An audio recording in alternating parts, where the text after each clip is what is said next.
Hello, ladies. How are you doing? Welcome to How to Thrive Amid Challenges workshop. My name is Oke Chinye, and I'm a work psychologist, mental well-being coach, and mindset coach. In this workshop, you would learn mind strategies to help you get through difficult times in your life and in business. You will challenge the way you see yourself so that you can reach those high-level goals. You will learn how to make use of the power of your mind so that you can thrive during challenging times. And of course, you will discover how to bounce back and recover quickly from adversity. So here's a question I've got for you. Have you ever felt anxious, afraid, stuck, incapable, and uncertain due to the challenges you faced in business and in other aspects of your life? That was me some time back. So you see, in the wake of my turning 50, something strange began to happen to me. I began to feel really, really afraid and anxious and uncertain about my future. I was barely sleeping. And even when I managed to sleep, I would wake up with my heart thumping. You see, at that time, I wasn't earning any income. And so I was so afraid of my future. And then I sensed something was missing. I learned best by introspection. So I took up some time out to find out what was going on. And as I began to introspect, I learned best in solitude. As I began to introspect and pray, it was like a book was opened and I saw my life. I saw all the ways I have undermined my successes. I saw doors of opportunities that I had let slip by because I was too afraid to show up. And I saw ways that I had given up and gone and taken a walk instead of standing and fighting. I also saw relationships that I had discountenanced. And I saw how I had deviated from my authenticity and purpose in life. Now, fast forward today, I've broken free from those fears, and I'm currently living a more positive and goal-driven and purposeful life. I've reconnected with my purpose, my passion, and authentic self. And I've created 2 enterprises, and I'm so excited now about my future. It's been quite a journey, but I can see of the truth that I'm in a better place. I'm ethically obligated to share my journey with you because sometimes the greatest freedom we have in life is what we can build for other people and not just what we build for ourselves. No one is exempted from challenges. Part of being human is facing challenges. And when we least expect it, we all find ourselves in one challenging situation or the other, in the different roles that we play in life, as businesswomen, as mothers, as sisters, as daughters. Now, and in this workshop, I want to share a few mindset, what I call mindset strategies that will help you move from surviving to thriving when next you're faced with a challenge. The first one I want to talk about is reframing. So you see, when we are faced with adversities, we don't just react or respond to adversities. A chain of events take place when we are faced with adversities. First, we first develop an attitude about that adversity. And that attitude evokes emotions inside of us. And the emotions cause us to think thoughts. And the thoughts lead us to take action or behave in certain ways that determine the outcomes we get out of life. So if, as you encounter that adversity, your attitude towards that adversity is a negative one, guess what? It spirals down. It leads to a negative emotion, leading to negative thoughts, and then, of course, negative outcomes. So the attitude, it's not so much the events that cause us stress, that cause us to feel challenged, to be anxious, to be afraid, but the thoughts or the attitude around our thoughts and attitudes around the event. Stimulus we can't control. Triggers are all over the place. A business fails here. A loved one is ill. So we can't control all of those stimulus, but we can control the way we think about it. And reframing is simply thinking of a negative event in a more positive way. Thinking of that particular event that is so distressing in a more positive way. You know what, ladies? Nothing means anything except the meaning that you give to it. And the meaning that you give to it is not the only meaning. Options are always available. Consider these two scenarios. Two ladies who are in their midlife suddenly lose their job. And one says, oh, I'm finished. It's too late for me. Where am I going to start from? And the second one says, wow, here's an opportunity to do all I've wanted to do in life. The same adverse effect, two different reactions to it, based on two different attitudes, leading to two outcomes. Options are always available. In the face of that challenging situation, what are you assuming? Ask yourself, what are you assuming that is causing you distress? What are you assuming that is not serving you? And then how else can you interpret it? What are your options? What are you not seeing? That challenge is not, the way you view that challenge is not the only way to view it. Going through what I call a midlife crisis, I've come to realize that it was the way I viewed all that was happening around me, until I began to question my assumptions. Who says I was too old? Who says time was getting bad? Who says because I was not earning income in that moment in time, that my business wouldn't do well sometime in the future? The second strategy I want to talk about is visualization. Everything in life is created twice. First in your mind, and then in reality. Your mind sees it and your picture takes you there. Your mind sees it and takes your body there. The brain is a pattern matching organ. What it visualizes, it wills the body to perform. I believe so much in the power of visualization. I've gotten into the habit of visualizing my successes before I actually get into the success zone. Years back, long before I began to do what I do now, coaching, training, helping women, counseling women, I used to be a very shy person. I could never imagine myself standing before a crowd. And then I caught a picture of what my future would be. I visualized myself standing before a crowd, coaching, counseling.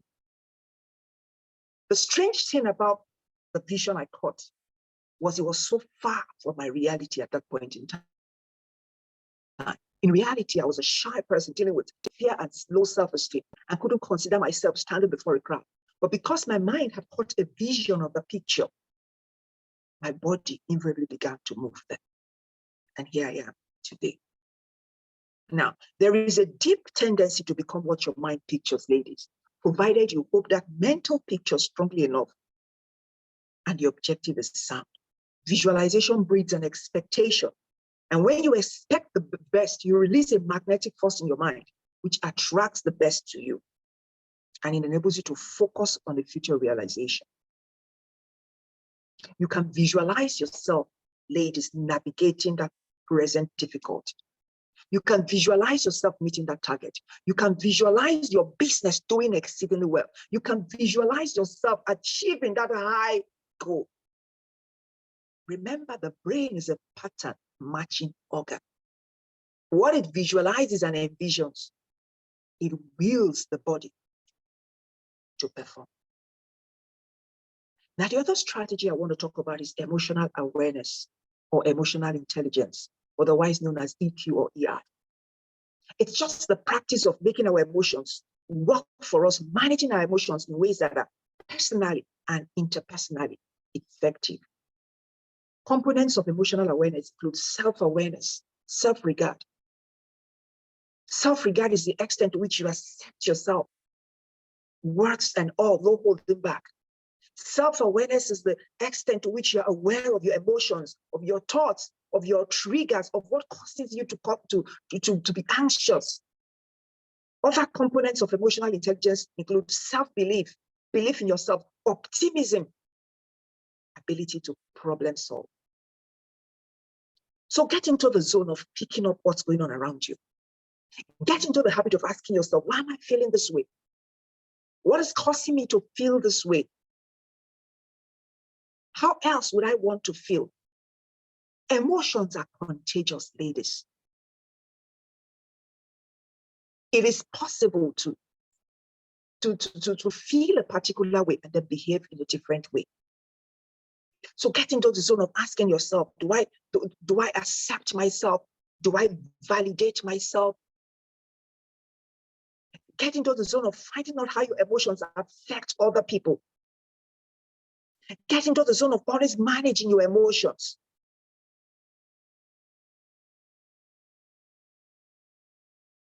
Continuous practice. That is how we build emotional awareness, emotional resilience, and emotional intelligence. The other strategy I want to share with you is a sense of humor. Are you able to see the funny side of things when things happen to you, when things go wrong? Do you always take yourself seriously? Learn to laugh at yourself and your mistakes. It's therapeutic. Another mindset strategy is social support. In the midst of that challenge, who do you surround yourself with? Are there people who believe in you, who validate you, who encourage you? Or are you surrounding yourself with people who dispense negativism, negative energy? People who dispense negative energy will drain your energy. Get into the zone of surrounding yourself with people who validate you and meet challenges. Also, never underestimate the ability to talk yourself up, the power of positive affirmation. I am capable. I have the resources to successfully navigate this. I've got this. I function in an effective and efficient manner. The power of affirmation, positive affirmation. The power of a higher purpose. Ask yourself, for the sake of what am I able to endure what? Focusing on a higher purpose will get you through the present challenges. Now, I want to introduce a tool to you to help you thrive, move from survive to thrive during challenging times. And that's the thrive circle of resilience. The thrive circle of resilience. Now, resilience is the ability to recover from negative life experiences and become stronger whilst overcoming them. The thrive circle of resilience have 4 stages: the survive stage, the adapt stage, the recover stage, and the thrive stage. Now, the survive stage is how you initially respond to adversity. We all define the ways we respond to adversity. Some people are able to remain calm and think clearly and act appropriately. For some other people, they go into an emotional high. How do you interpret events? Interpreting your events appropriately in a way that serves you. Yes, I know the glass is half empty, but wait a minute. The glass can also be interpreted to be half full. When things fall apart, ladies, something new can rise up in its place. Collapse does not only mean devastation, it can also mean opportunity. I'll take that again. When things fall apart, something new can rise up in its place. Collapse does not only mean devastation. Collapse can also mean new opportunities. So in the survive stage, it's about how you interpret your events. Get into the habit of interpreting your events in ways that serve you. Going through a midlife crisis, rather than interpreting my events in a way that, oh, I was running out of time. Why didn't I interpret my events in such that, oh God, I've come of age. Yes, it's a pleasant time. The children are all grown up. So this is time for me to try new things. Only when I got into that zone of thinking this way, of interpreting that event, that crisis in a way that served me better, was I able to get into the thrive zone. Now, the next stage is the adapt stage. This is how we begin to make adjustments to the change or to the adversity or to the challenge, so that we halt whatever personal decline may arise from it. So this requires paying attention to our feelings, as I talked about, being self-aware. Why am I feeling this way? What can I do to tweak my emotions? What can I do to tweak the way that I feel, so that it can trickle down to positive outcomes through positive behaviors? This would require to move outside your comfort zone. Are you able to move outside your comfort zone to adjust? What support structures can you draw upon? Family, friends, neighbors. A lot of people get stuck in the adapt zone because they live in self-denial. Now, the third stage is the recover stage. So you move from survive by reframing your adversity, thinking about it differently, rather than looking at it as a problem, you begin to look at it as an opportunity. So then you move to adapt, about moving out of the comfort zone, not living in denial, accepting what it is that has happened, seeking support structures from friends, from family. And then as you begin to try and look for support structures and move out of your comfort zone, not living in self-denial, but accepting what has happened whilst looking out for options, we move to then the recover zone. This is how you bounce back from adversity. This requires you taking responsibility for yourself, finding solutions to problems, actively seeking out options, seeking out clear objectives, having the self-belief, the drive, and the determination to make things happen. So you want to begin to ask yourself, what are my options here? What options am I seeing? What am I not seeing? How can I actively find solutions to these challenges? How can I take responsibility for it? How can I get out of my comfort zone, get out of the goalpost and get into the mill field to act, to take responsibility? Because you know what? Action breeds fear. Sorry, inaction breeds fear, and action breeds confidence in the face of challenges. Find out what works for you. Set clear objectives. Take steps, even though they are baby steps, even though they are little steps. When you continuously take little steps, they become incremental, bigger and bigger steps. And then before you know it, you are on the other side of the challenge. And as you continually take steps to move, eventually you'll find yourself in the tribe zone. This is about learning and growing stronger and wiser. It's about drawing upon the resources that you have. It's about learning the lessons that adversity, that challenge, because you know what? Challenges teach us key lessons. So it's about learning the lessons that challenge taught you. It's about leveraging on your networks, showing up consistently. It's about connecting to your authentic self. It's about connecting to your purpose, a higher purpose. It's about understanding what helps around it. So ask yourself, what exactly am I learning? And how can I apply to what I'm learning? Now, ladies, amid that challenge, start with making small changes, as I said. And as you begin your journey of moving forward, take responsibility. Own up to your mistakes. Accept your. Forgive yourself. Make peace with yourself. Forgive yourself for the ways you messed up or you made the mistakes you made. Stop looking back. You cannot open a new chapter of your life if you keep reliving the previous one. The brain prefers to focus on what could go wrong, what has gone wrong, what you didn't do, what you did, what you should have done, what you shouldn't have done. But hey, turn a new leaf. You want to try and meet that challenge? Stop looking back. Don't be afraid of being vulnerable, but set healthy boundaries. Know yourself, choose yourself, and give yourself. And as you're on your journey, show empathy to other people who are on their journey and help them in ways that you can.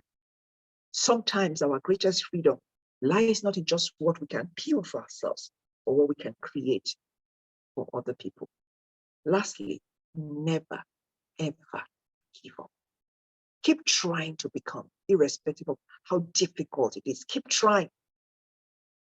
There is a next level waiting for you at the other side of that challenge. So do not give up.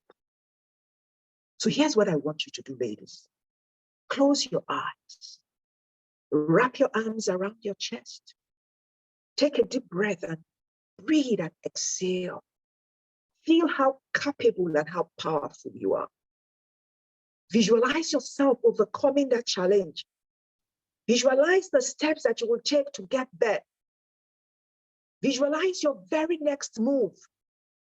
Visualize yourself in that very next place that you want to be. Visualize yourself taking those audacious goals. Visualize yourself daring those things that you never thought you could do and you always ran away from. And then feel the emotion of excitement. Feel excited about the possibility. Feel it in your whole body. Inhale. Inhale. And now open your eyes. Go make it happen. You are a yes for creating the life you want, and you must commit to your yes. I stop by, ladies, to let you know that you are powerful, you are capable, and you are able. You are blessed, and you have it in you. There is a you inside of you that you have not met yet. And I stopped by to introduce you to that you. Go make it happen. Thank you for your time. Bye-bye for now.